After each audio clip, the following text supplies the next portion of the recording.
Hello बच्चों, welcome to my YouTube channel physics by Shivangi Pal. कैसे हैं आप लोग?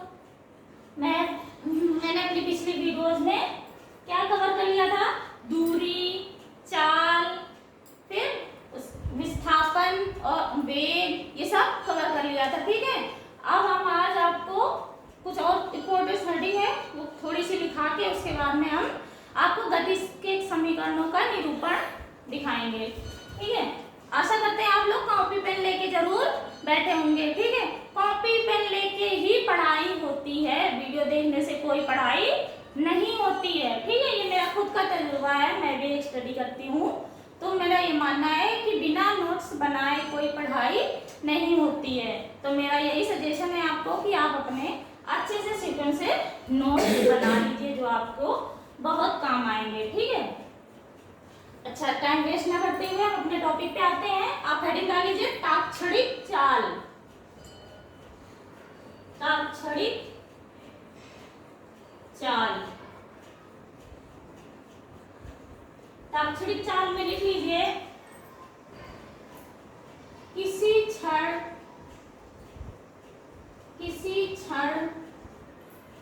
डेल्टा टी टेंड्स टू 0 पर वस्तु की चाल को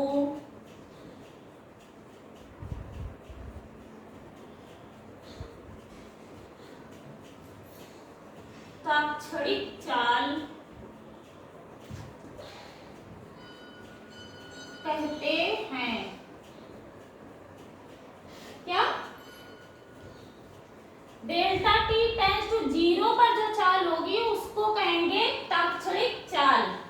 डेल्टा टी टेंड्स टू 0 का मतलब होता है कि टी जो है वो हमारा लगभग 0 की तरफ इंडिकेट हो रहा है, पर पूरी तरह 0 नहीं है। इसको हम delta T is equal to 0 लिख देंगे, वो हमारा रॉन्ग होगा। ठीक है, डेल्टा टी इतना छोटा है कि वो लगभग 0 के बराबर है, पर 0 के बराबर नहीं है, लगभग बराबर है। अगर हम इसको इस तरह से लिख देते हैं तो ये हमारा रॉन्ग होगा। ठीक है,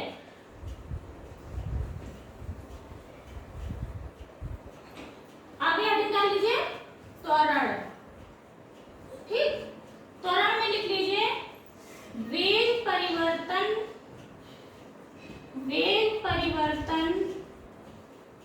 की दर को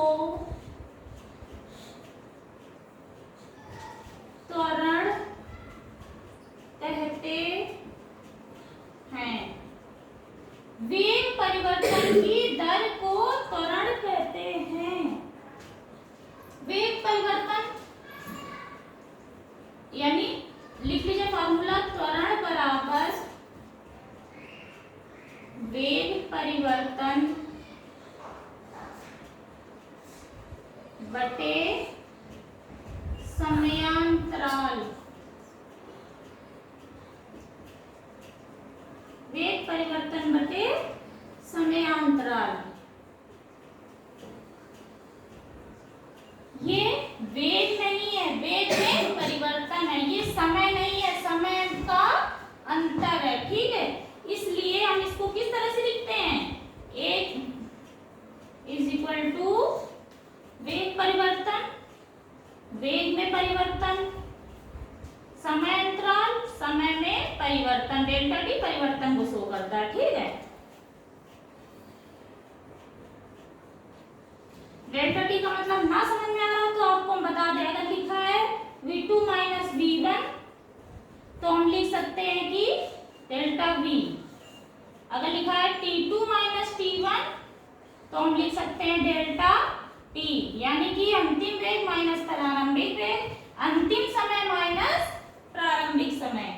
ठीक है, और यहाँ पे अच्छा लिखने के लिए और हम इनका डिफरेंस लिखते हैं, ना कि माइनस। डिफरेंस होता माइनस ही है, पर डिफरेंस का मतलब होता है, अंतर का मतलब होता है बड़े से छोटे को सबट्रैक्ट करना, मतलब बड़े से छोटे को घटाना।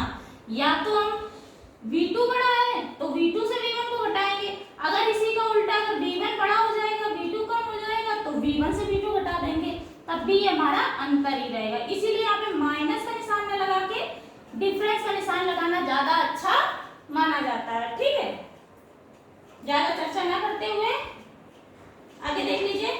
विमा पहले भी निकलवा चुके हैं, मात्रा को विमा आप खुद से निकाल लीजिए।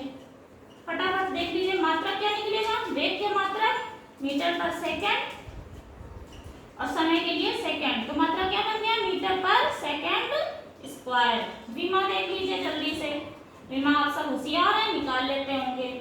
मीटर के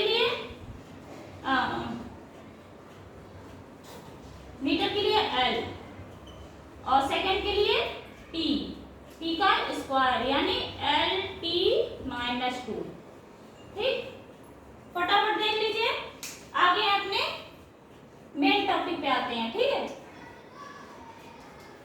ये बेसिक सी जानकारी थी जो देना जरूरी था, जिनका हमें समीकरणों में यूज होगा। ठीक है, इसको इरेज करना, ब्लैक बोर्ड मेरा छोटा है इसलिए मैं इरेज करके कुछ ना कुछ बताना पड़ता है आपको। सब कुछ दिखाना पॉसिबल नहीं है, आप वीडियो स्किप करके सब कुछ नोट कर लीजिएगा। ओके, आपको हेडिंग डाल लीजिए, कलन विधि से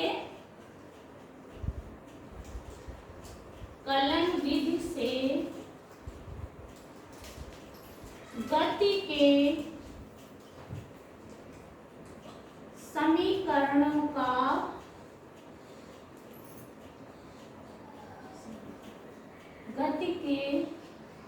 समीकरणों का निरूपण। ठीक, कलन विधि से गति के समीकरणों का निरूपण हमें करना है। ठीक है, समीकरण का डेरिवेशन करने से पहले कुछ छोटे छोटे से पॉइंट्स हैं, आपको हम बता दे रहे हैं। जैसे हम यहाँ पे सबसे पहले प्रारंभिक वेग को किससे लिखेंगे, प्रारंभिक वेग को हम u से डिनोट करेंगे, अंतिम वेग को v से डिनोट करेंगे और समय के लिए स्मॉल t का यूज करेंगे, दूरी के लिए s का यूज करेंगे और त्वरण के लिए स्मॉल a का यूज करेंगे। ठीक, छोटी छोटी सी बातें ध्यान रखने योग्य हैं।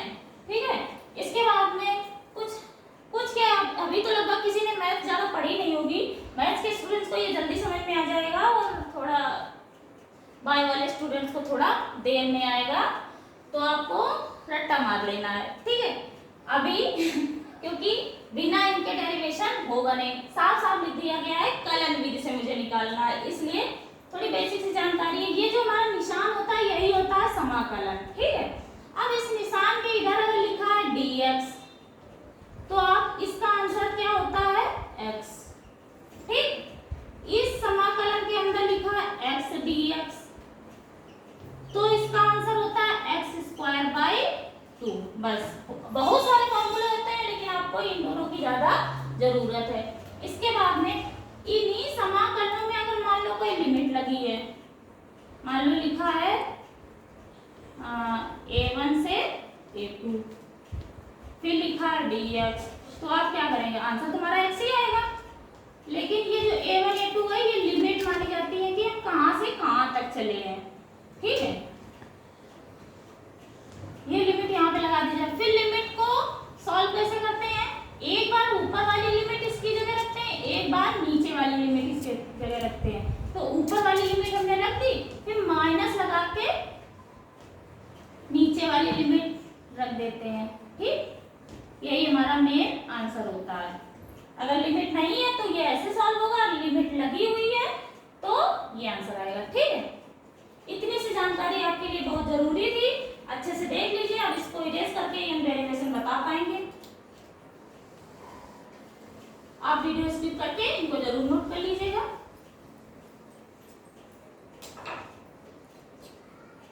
पहले हेडिंग डालिए, इसमें 3 समीकरण होते हैं गति के, प्रथम समीकरण, द्वितीय समीकरण और तृतीय समीकरण, सबने पढ़ लिया होगा 10th में। अब प्रथम समीकरण हम करा के दिखाते हैं आपको। प्रथम समीकरण हेडिंग कर लीजिए,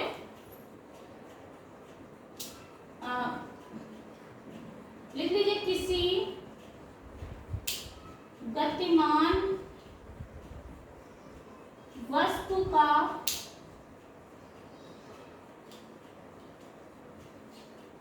त्वरण। अभी अभी मैंने लिखाया गतिमान वस्तु का त्वरण क्या था हमारा, a is equal to delta v upon delta t, यही तो था।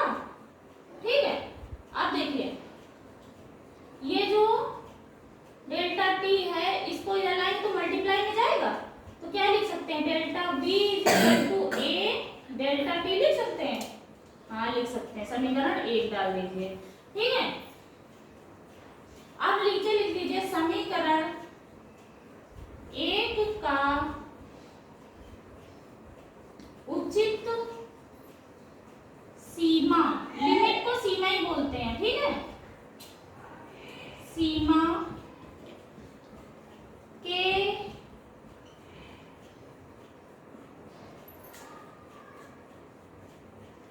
अंतर्गत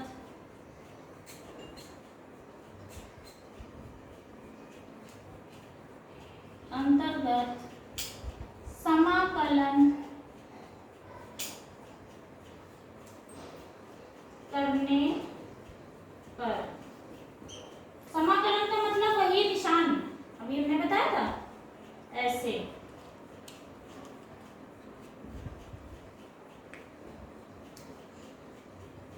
ठीक है। अब उचित सीमा हमारी क्या होगी, प्रारंभिक वेग और अंतिम वेग। ठीक है, वेग के लिए प्रारंभिक वेग u से v, ठीक, और समय यहाँ पे कोई वेग का तो कोई वेग का वेरिएबल आ रहा है, नहीं आ रहा, t का वेरिएबल आ रहा है, तो t के वेरिएबल के लिए लिमिट भी तो हमें t में लिखनी पड़ेगी समय के लिए। तो सबसे शुरू में जब वस्तु ने चलना स्टार्ट किया होगा तो उसका समय क्या होगा, 0, यानी प्रारंभिक समय 0, अंतिम समय चलते चलते क्या हो जाएगा, t मान लो हो गया होगा। ठीक है, अब समाकलन कर दीजिए, जैसे वहां था dx,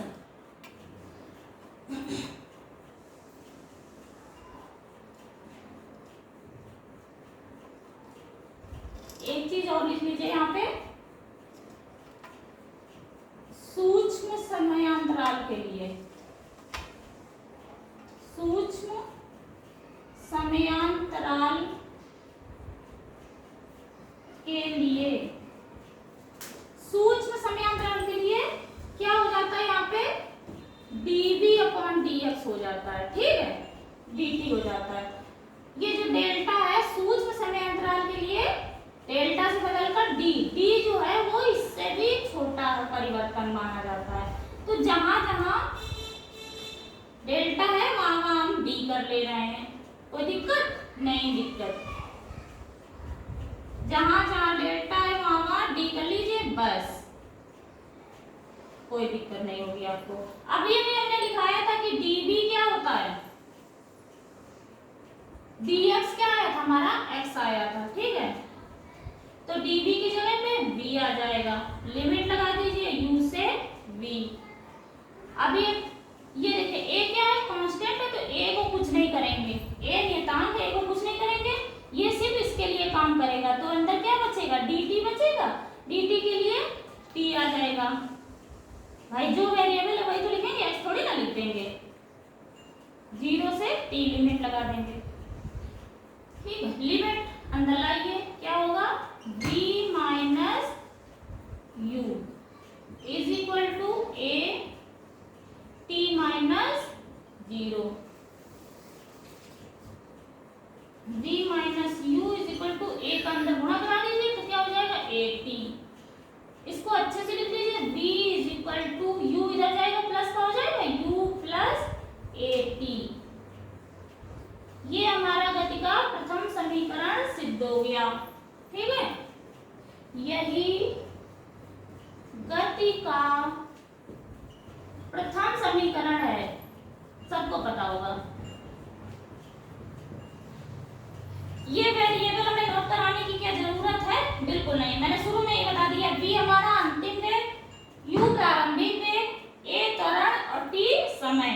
ठीक है, अच्छे से देख लीजिएगा, थोड़ी यहाँ पे आपको कंफ्यूजन होगी बट आपको मैथ वाले स्टूडेंट जल्दी समझ जाएंगे क्योंकि फिजिक्स पूरी मैथ पे आधारित है।